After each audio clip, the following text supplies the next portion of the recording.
Welcome to Authentic Conversations with Ryan James Miller. Join Ryan as he speaks with top business leaders and influencers, and hear how they've mastered the art of authenticity to achieve all that they dreamed of. As you hear from these leaders, seek not only to be inspired by their authenticity, but to strive for and master your own. What up? Welcome everybody to another episode of the podcast. Today is a good day, and I feel like it is a ridiculously long day coming. So I have been connected to my guest, who, if you're watching already, you can see on the other end of the screen. If not, you're listening, and he's going to speak up in just a second.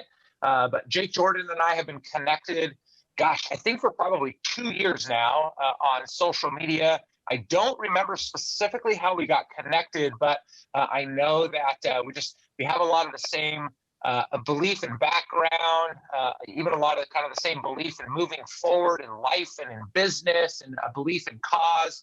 I know Jake's a huge fan of The Infinite Game by Simon Sinek. Love that. And interestingly enough, I remember one of the things that came up pretty quickly on for me and you was you were leading the 10 tips, 10 days charge. And I just saw that it's going live again. So we're going to talk about that, I guess. So Jake is a whole lot of things to a lot of people. Amongst so many things, he is a huge believer in frameworks, making the dream work. I love that. He's a marketer, working for Quirk Advertising, a chief clarity officer there, I should say, founder of Impact Over Attention. He's had a long-standing vlog or shared video a platform, and so we'll talk about that. Anyway, so that's a whole lot of stuff. There's a whole lot more. What up, Jake? How's it going? What up, Ryan? You covered a good deal of it for sure.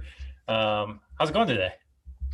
You know, it's pretty dandy. I just posted today, and I don't know how this is relevant to the podcast other than it's podcasting.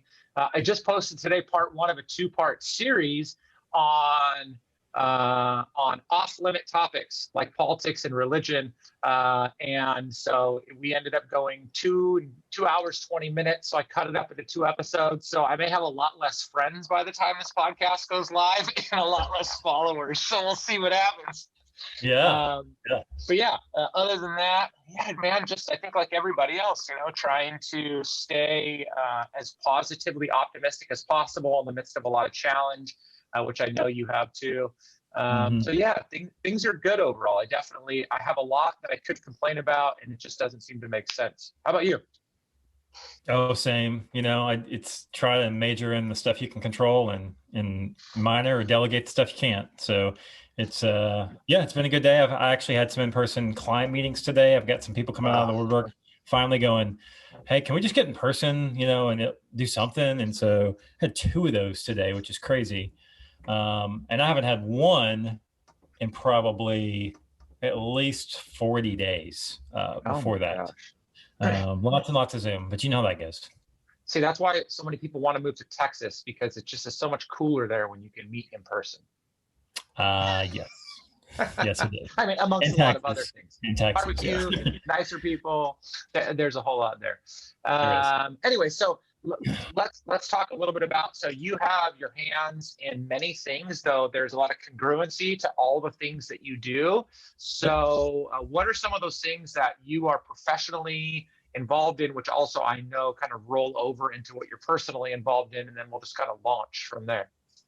Yeah, and I'm actually going to do it in reverse, because that's what I teach and that's what I train and that's what I help people execute on. Is I start with purpose and then create a position that helps me be fulfilled in all the things I do. So I have a personal life mission that I equip and empower the cause driven. I love to find people that are helping other people and at mass and in scale, and help them do more of that. And the way that I end up doing is a few ways, as you alluded to. First off, you mentioned Core Growth, formerly Quirk Advertising, is that we actually take people through purpose and position and the story brand framework and really put them in a strong place to help them communicate their message in a really, really strong way. And then I also, like you said, I have some media outlets. I have a podcast. It's a productivity podcast. It's 5 days a week, 7:45 a.m. I jump in with my buddy and we say, this is what we're doing today. And we make bets and we keep each other accountable and we do all sorts of fun stuff. And I do that because, I live my life on two concepts, is that when you love what you do and you're willing to let someone else keep you accountable for it, you're going to live an amazing life. And so that's kind of the crux of everything I do. But of course, like you said, there's a lot of different ways that comes out. I've got, 3-year, 2-year, 1-year big goals, to make more of that possible. I've got a fund I want to start. I've got retreats I want to create for executives. But this year I'm really working on with Quirk, getting these programs so super seamless that when we go into the next ones, there'll be no worry about that. They'll be focused on the retreats, then focused on the fund and things like that. So okay, we're gonna bookmark that fund because I want to talk about that for sure. I know we talked about that a little bit offline recently, but okay, let's talk about cause for a second and cause driven. So on one hand, I think that everybody, the majority of people you run into believe in some cause and they want to get behind something. We're seeing a lot of that right now, even just culturally in very broad ways. But for you, where does that come from? Like, why do you feel that, your life's mission and purpose, like that should be a part of it? Yeah, so that's a good question. I actually haven't been asked that specifically, which is interesting. One thing is before it was cause driven, I've always liked helping people excel. I'm a big person on efficiency and leverage and productivity and effectiveness, and hence the reason I started the company a couple of years ago called Impact Over Attention, because I want people just to make bigger impact in what they're doing rather than just trying to gather a bunch of attention. So that's always kind of been in me. I think that's just me. When it comes to cause driven, I think that part of that would be maybe two-pronged. First is I'm a Christian, and I feel like my life's mission is to grow someone else's kingdom and not my own. And so that means I got to go out and look for other places to help and not put all the attention back on me. So there's kind of a base level for that too. But then also, I spent in my 20s, I was a real estate investor and famous in certain circles and on stage speaking and blah, blah, blah. And I thought I was just awesome. And realized really quickly I wasn't as awesome as I thought I was. God has a way of knocking you down that way. And then in my 30s, I was a marketing director for ad agencies and worked with massive clients and got to work with Fortune 500, Fortune 250 companies and do really awesome, amazing things. And still was like, I liked the work. It's a cool experience, good skins on the wall. But at the end of the day, I was like, you know what? I feel the best when I'm helping someone else succeed without the expectation of praise and accolades and just knowing that I'm in it. And if that's what I'm going to be about, why not do it for something that's actually going to make a difference, like a real difference in the world, than just, I can still love the people I worked with, but I don't care about putting butts in seats for doctors' offices. I don't like all the different kind of clients that you go through. Like, that doesn't fire me up. It's the people. So that's kind of the roundabout way I got there. Yeah. And so there's this interesting kind of challenge, I think, that a lot of people face. Maybe you don't, and this question falls flat. But when we, let's say, as a Christian, so there is this deep-seated belief, and for very good reason, that I'm moving myself out of the way and that everything I am and everything I do is ultimately for Jesus. And so my mission is to glorify him, to turn people towards him. And then even outside of that, whether you completely resonate with that or not, maybe philosophically it's something or somebody else, but you're still kind of there. It's still the same idea. I've got to get out of the way. This is what I'm really pointing people towards. And so then when I go for cause, it's in order to do that, or in some way it's working that out. But I feel like what falls flat a lot is that in this desire to be humble, to be second fiddle, we don't strive for the platform that we could have in order to make greater impact. So it's like, I don't want the success. I don't want the money. I don't want the fame. I don't want the whatever you want to insert. So have you, and I would assume you have had the challenge of balancing that, because you once had a lot of that pre this kind of realization for yourself, but how have you balanced that, and how today do you see those two things kind of playing in tension with each other? Yeah, I think it's an interesting question, because I think a lot of people miss the point in platform. It's like, oh, I like your faith. It's about your heart, right? It's about, why am I in this? And if I'm in this for the right reasons, and I'm using tactics and strategies and partnerships and things like that, and I create or become a part of a platform that's bigger than me, but I'm doing so with the right heart, then that's a blessing. There's not like there's anything wrong with that. I think that the danger is, and there's two things that I want to address there. The very first thing you said is we want to move ourselves out of the way. I don't think, the way I think about it is, I'm not trying to move myself out of the way. I'm trying to open up the conduit so it goes through me. I am a chess piece, on the board of the kingdom, and I want to be used like a chess piece. And I want to graduate from a pawn to a bishop to a queen. Sounds kind of funny to say, but it's the most powerful piece on the board. So Yeah, I like it. Yeah, but I want to be a powerful piece used by the right hand, right? So I think of it that way. But then the second part of it is, I don't wake up like today and go, how can I get more acreage? Like, that's not what I'm thinking when I wake up. I'm thinking, God, where do you want to use me today? Push me in the right direction and bless it, and make sure that I'm doing the right things. And then when I see opportunities, God gave me a brain. I can go, this could be something bigger. Do you want me to use it? Tell me what to say here. Tell me how to use it. And I think that's the difference, because really, I think we are in a time when there's what's it called? Where the sifting the wheat, right? Like the real Christians who actually believe what they say and live it, and are trying to be in it, and then everybody else, right? The Western Christian. And that's, to me, in my opinion, based on how I read the Bible, that's the biblical approach to it. And then everybody else. Now, that's not to say I don't struggle. I absolutely, I'm a sinner till heaven. And then, so I definitely have my moments, I'm like anybody else. So what I really appreciated what you said there. So, I remember becoming a Christian and going through this process of peeling off all of the pride, all of the selfishness that I had. Not that everybody has some degree of that. I had a lot of it, and it was really bound up in my ability to excel, and I had done well.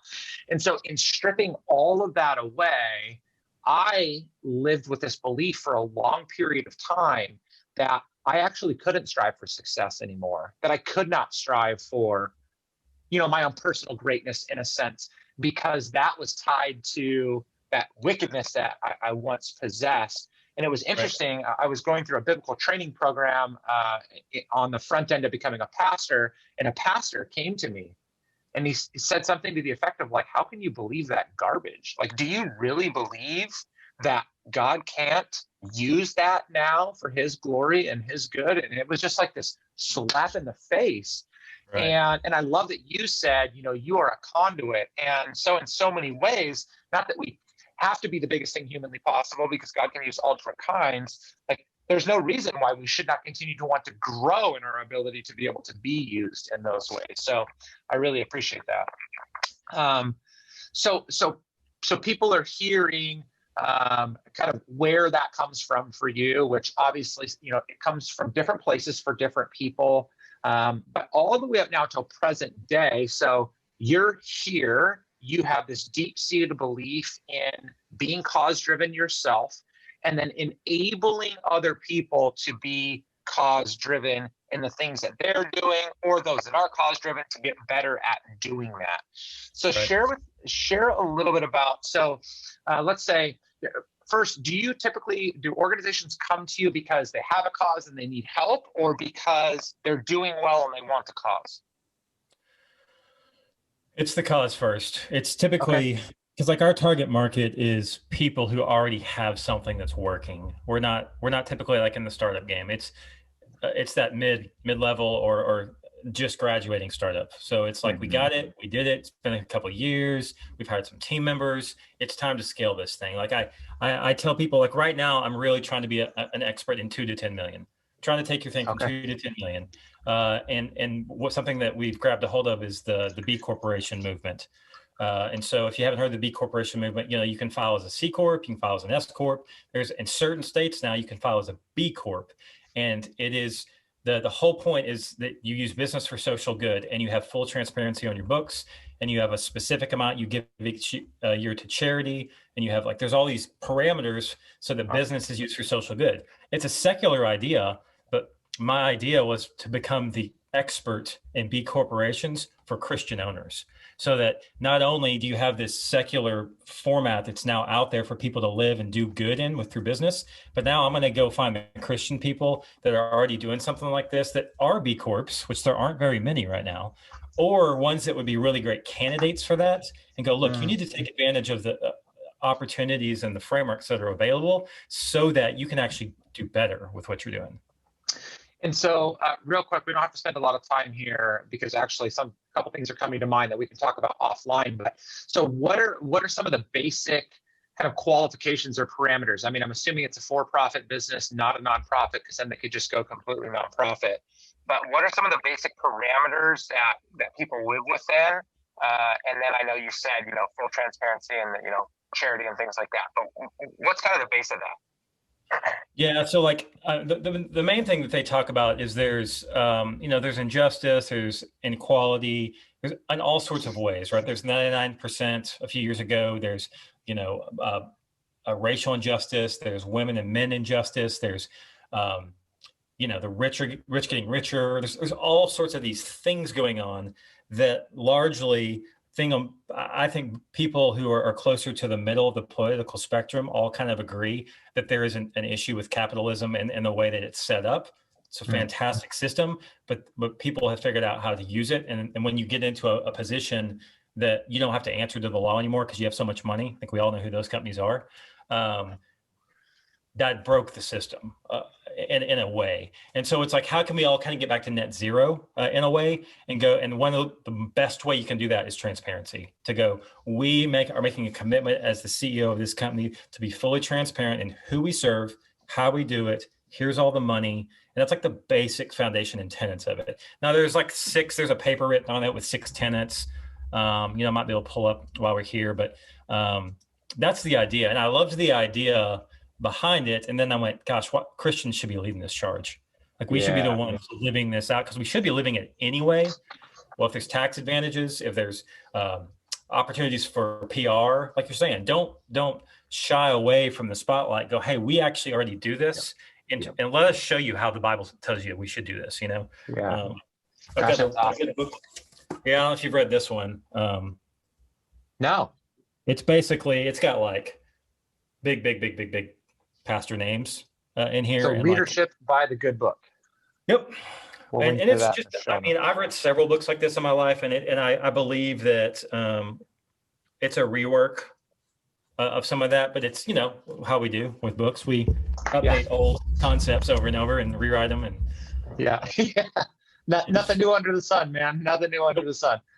Nope. Okay. So I said at the beginning, you believe that frameworks make the dream work. It's so interesting to me because that has become one of the newest, not your whole statement, but framework has become one of the newest abused words inserted into phrases to catch people's attention, to get them to buy a course or a how to do X, Y, and Z. I know from the bit I know about you, that's totally not you. So tell me a little bit about that framework, because I know you're teaching a lot around that idea. I'm sure then that means you're also inserting those into the organizations you're working with. And so kind of what does that look like? And how do we make the dream work? Yeah. One of my other favorite quotes is discipline equals freedom. Because when you sit, and I think I've seen you say things like this on Instagram, that when you create boundaries that create success, you actually free up the rest of your life from anxiety in a lot of ways.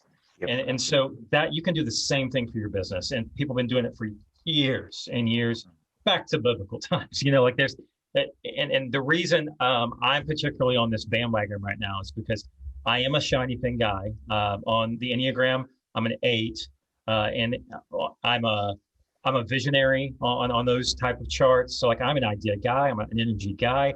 I go lead the chart. Apostleship is my second spiritual gift. So I'm here to help lead, so that means nothing gets done unless I have a framework to keep me in line. And I learned that the hard way, hard, lots of scars, still bumping my elbows from time to time. But a question I get a lot for people who start following me on social media, I was like, bro, how do you do so much? It's because I live in a calendar and a set of frameworks that allow me to do that. And guess what? I sleep 8 hours a night, and I work out every morning, and I have quiet time, and I have breaks during the day, and I have lunch with my kids, and I still get all this done that you see me do because frameworks make the dream work. And so what I mean by framework is just a proven process that provides the results you want. That's a framework to me. And so that can it's very generic. You can come across in lots of different ways. So like at Quirk, we have a roadmap to growth for this B Corp from 2 to 10 million. And in that roadmap, we have 8 frameworks because you have to graduate based on where you're at and the type of growth that you're in. And it starts with a foundational one around purpose, and then one around positioning, and it takes into a powerful message, and then you go into web presence, and then you go into sales funnels, and then you go into partnerships, and then you go into communicate. Like they each have a very specific formula that someone else years and years ago already figured out. I don't need to reinvent the wheel, right? Yeah.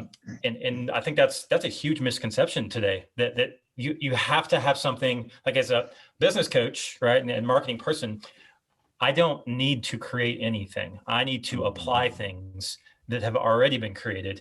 And that's what Donald Miller. So I'm about to be a certified coach through Business Made Simple with Donald Miller. Okay. And that's his pitch is coaches aren't cheerleaders. Yep. Yep. They don't need to cheer you on. They need to evaluate and show you and then help you apply. And as a good business coach, you don't need to be spending all your time creating new frameworks for every client. You need to pick the one that works and then go, how are you not fitting into this framework? Let's get you back in here.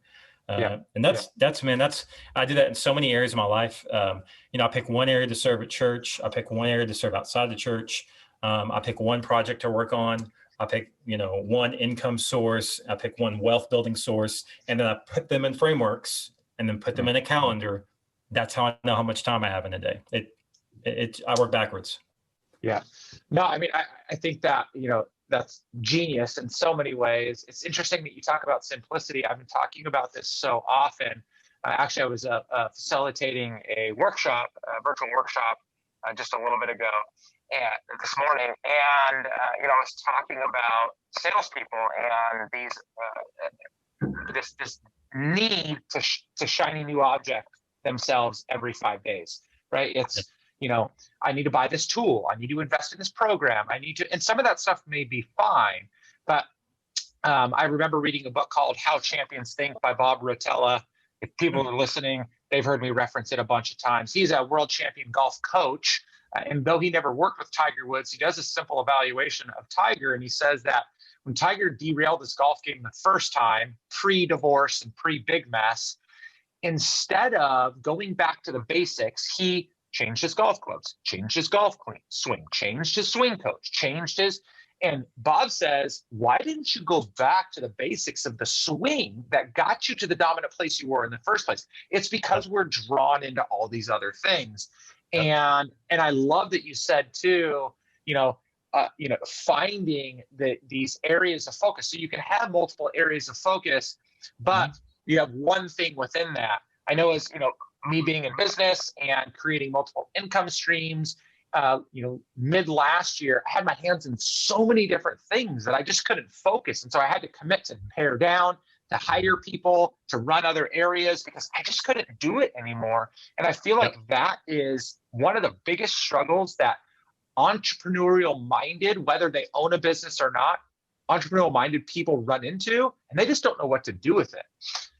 So I could talk the whole rest of the episode about this. So it's a disease. It's something that Americans are stricken with. I say Americans because I don't know about the rest of the world, but I literally think it's a malady that entrepreneurial people, where we have so much information and so many opportunities now, that our best use of time is to simplify.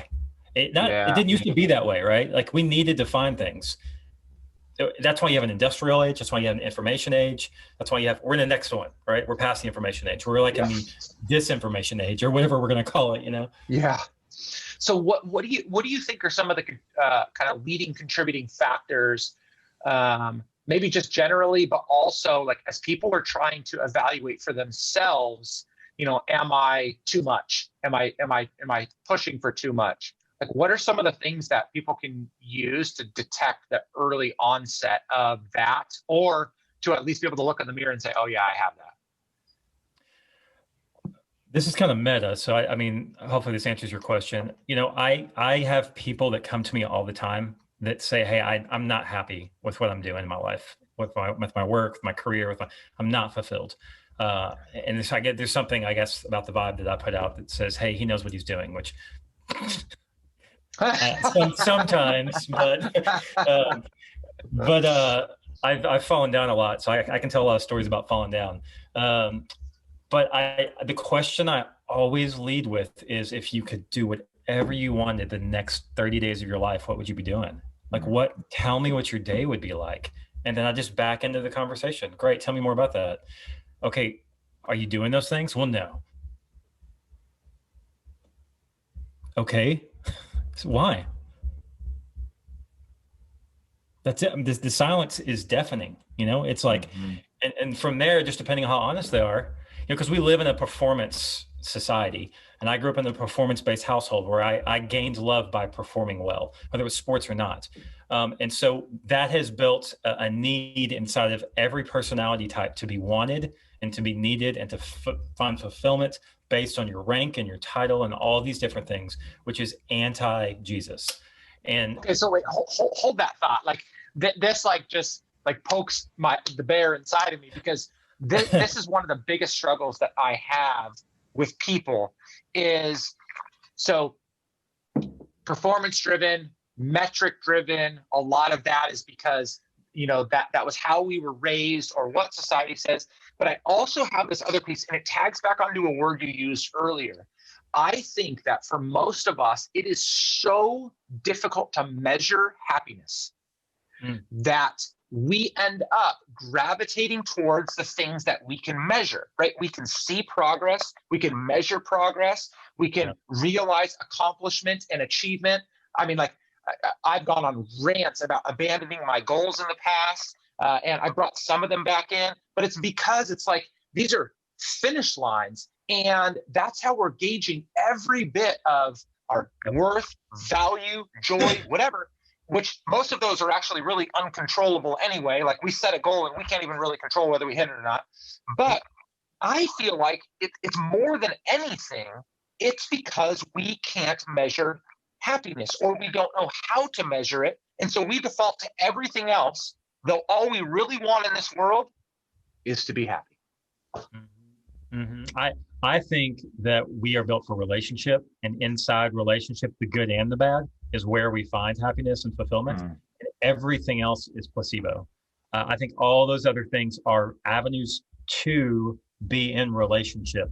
There's just so many ways to do it. And we've left that concept.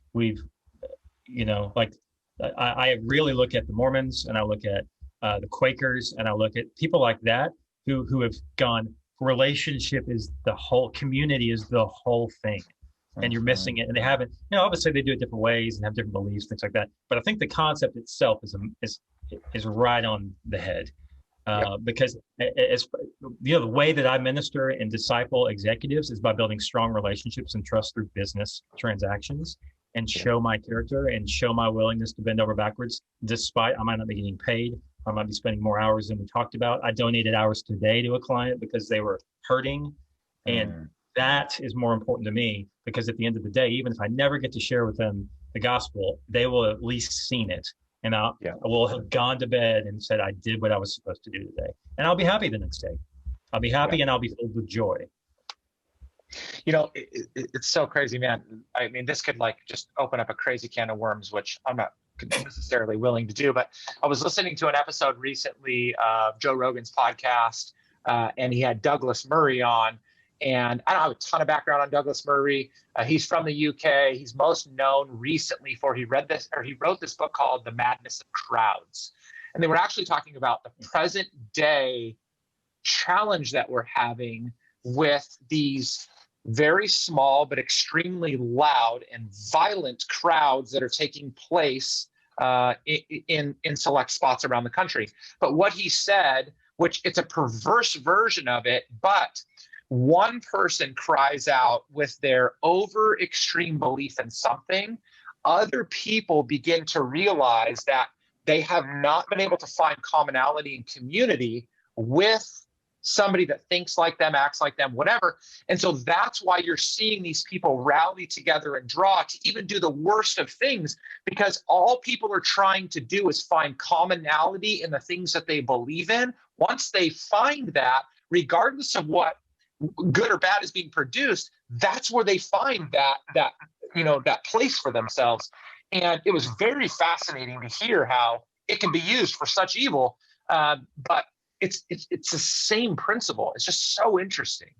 Yeah, if you've ever read about gang, growing up in gang areas, it's the same. They're looking for to be included in something, and they don't have any options because it's poor and there's not options. They can't go play sports. They can't, whatever. There's not churches down there because the gangs run the neighborhoods. So everyone is a gang member, and everyone just wants to be loved and accepted and given opportunity to grow. And good business people offer that. Yeah, it's not just a personal thing.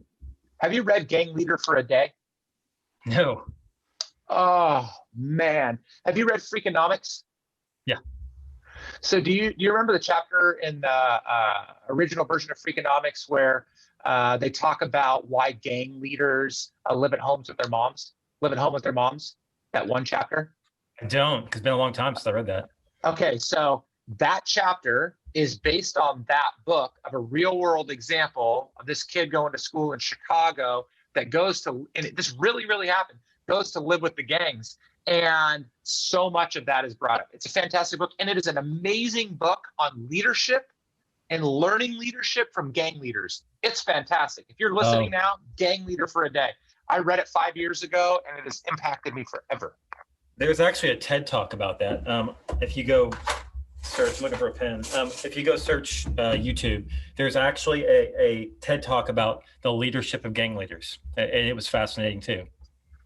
So crazy. Anyway, we can talk about all kinds of stuff like this forever.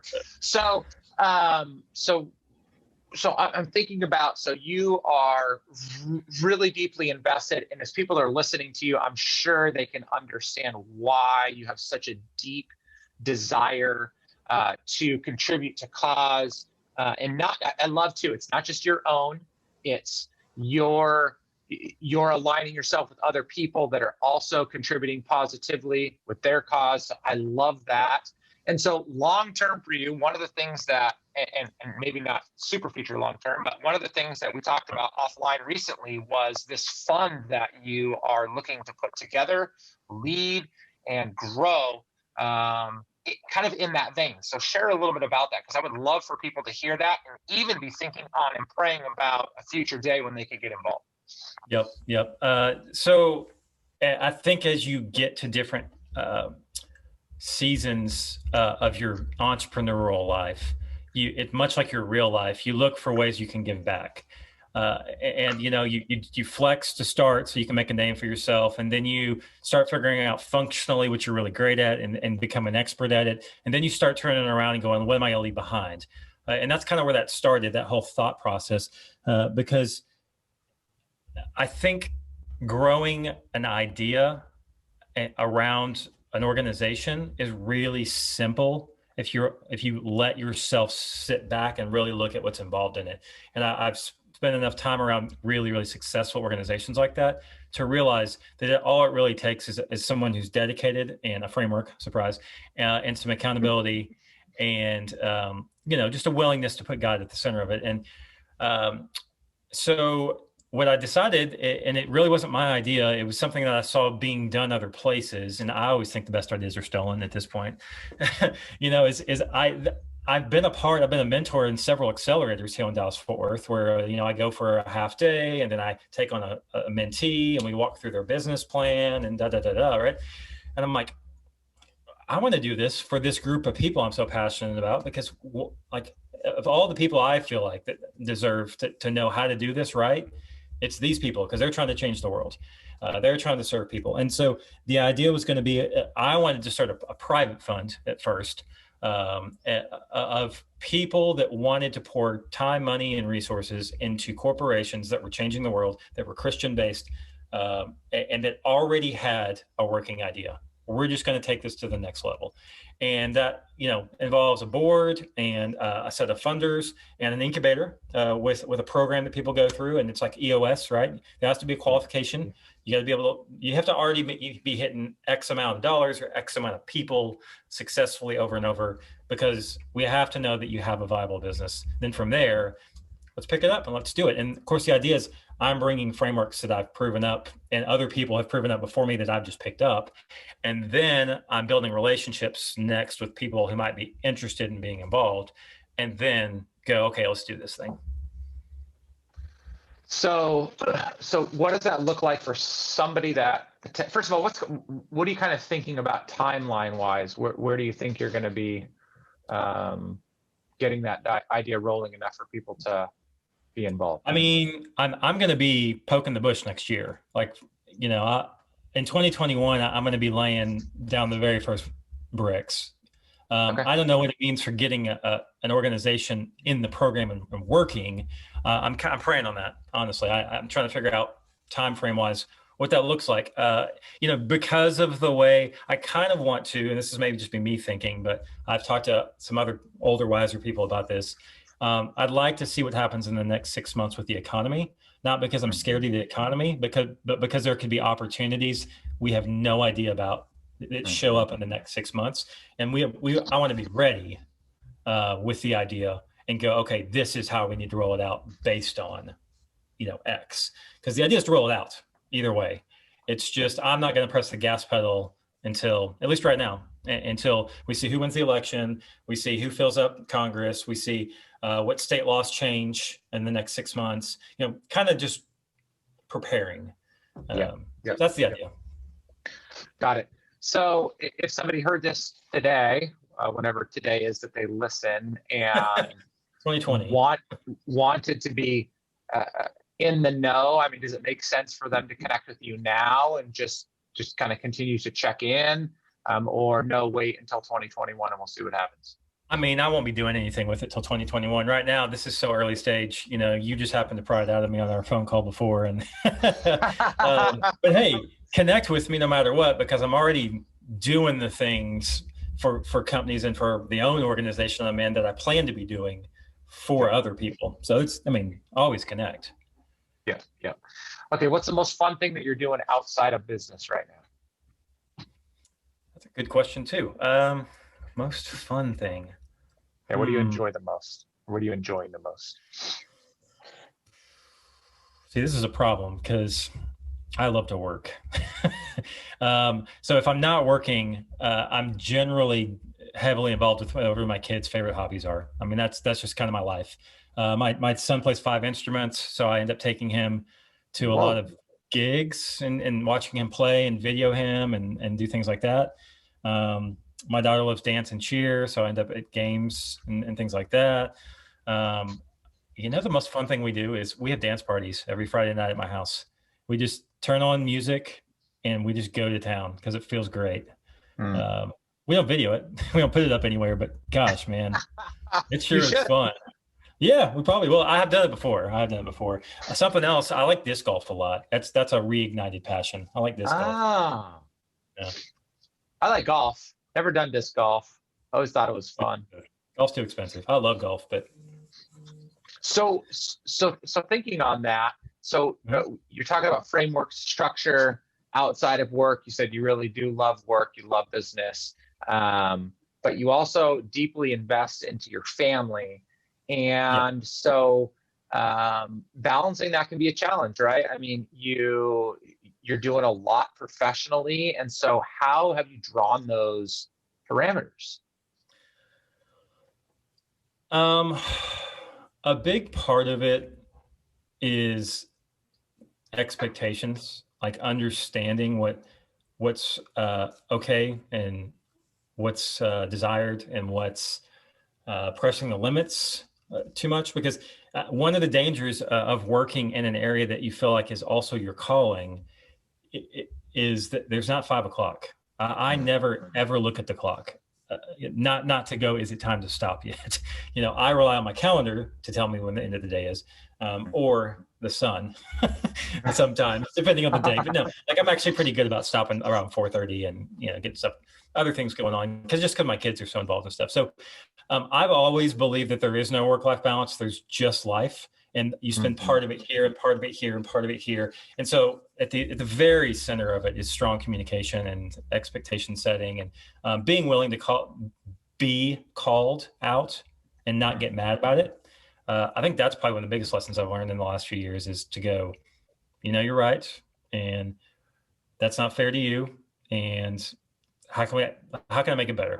Let's figure out a way that I don't do this again, hopefully.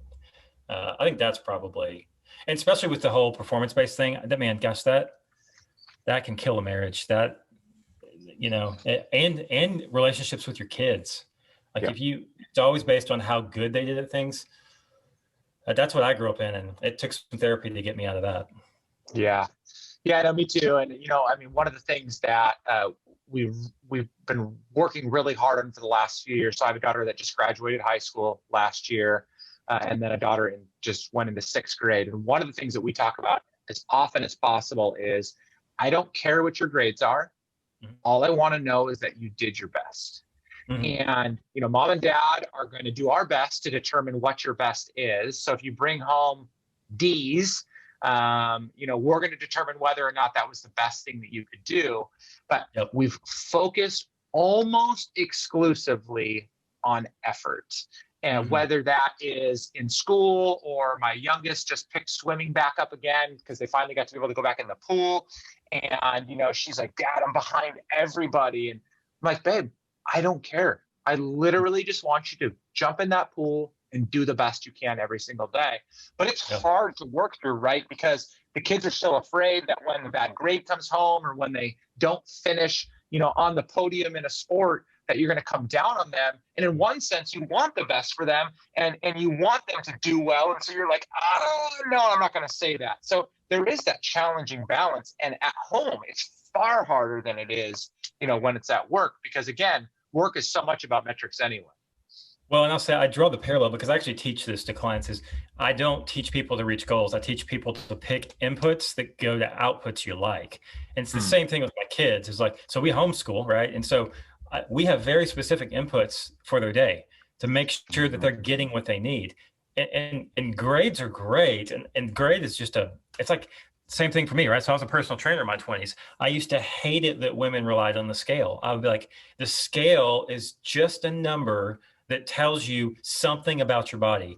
We want, what do you want? What do you want for your body? What do you want for your business? What do you want for your relationship? Great.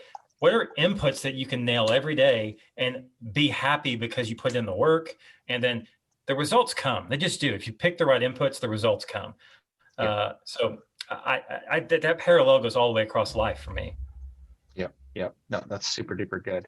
And it's interesting how, I don't know about for you, but when I'm trying to implement stuff at home, how quickly that reflects back on me and helps me to become a better leader in the business community, because it's like you break them down so simply for kids so often.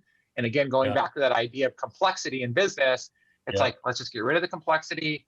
Let's just focus on what's most simple and let's get really, really good at that. before we move on to anything else. So, it's something that I saw a lot of people wreck over the last 10 years in marketing. It reminded me of this.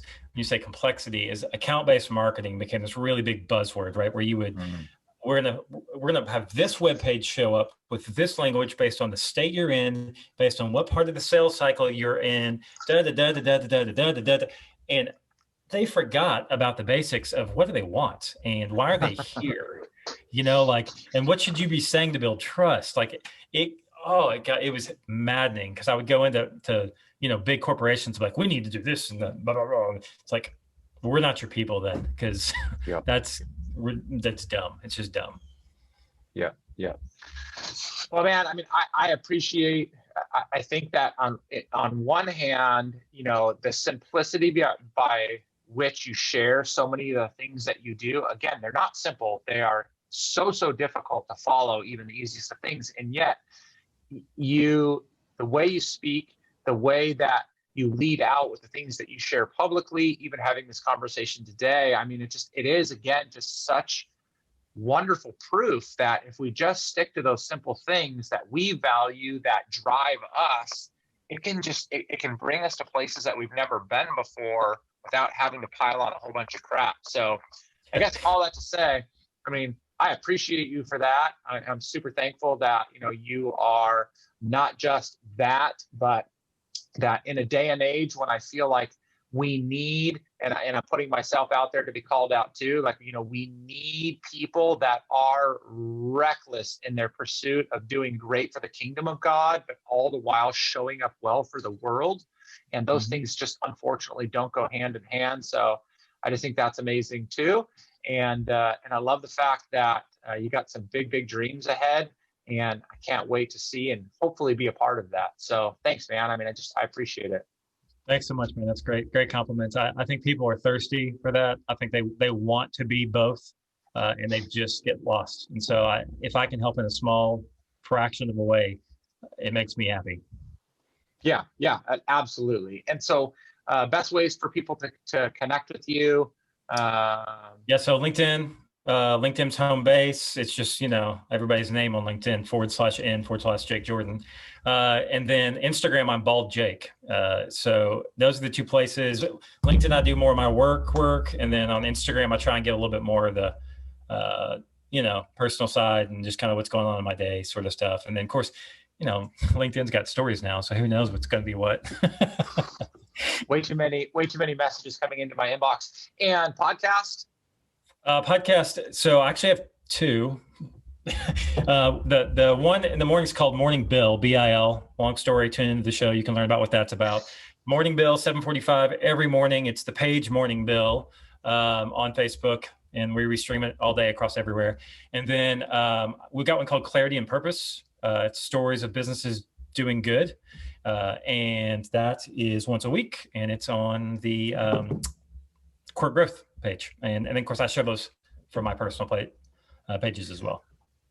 So the guy that's involved in multiple businesses, runs a daily podcast, runs a weekly podcast, or participates in all those things, has time for his family at home, and yet he says he has the frameworks to keep up guardrails so he does not go overboard in any one of those areas, and keeps it all simple in the process. If that is not value proposition enough for you to reach out to him, I don't know what the heck your problem is. So we'll make sure to drop all of that into the show notes so everybody can connect with you. So thanks, man. I mean, again, I appreciate you. I appreciate being connected to you, sharing some time. Hopefully this is a catalyst for more of you and I having chats, but I'm sure everybody will value it. Oh yeah. Thanks, man. I appreciate you having me on. Yep, absolutely. All right, guys, that wraps up another episode of the podcast. As always, feedback is not only appreciated, but I'm going to say this time it is required. I want to hear from you. What do you like? What don't you like? Reach out to Jake, connect with him, follow all the things that he's doing. Smart dude, good dude, got a lot of stuff on his plate, but manages it so well. You got anything for me? Let me know. I'm happy to receive that and do what I can with it. But as I always say, you want the most out of the life you're living, you got to be the best version of yourself. Peace. Thank you for listening to Authentic Conversations with Ryan James Miller. If you found value in today's episode, please subscribe on your favorite podcasting platform and share it with others. To connect with Ryan and learn more, visit ryanjamesmiller.com.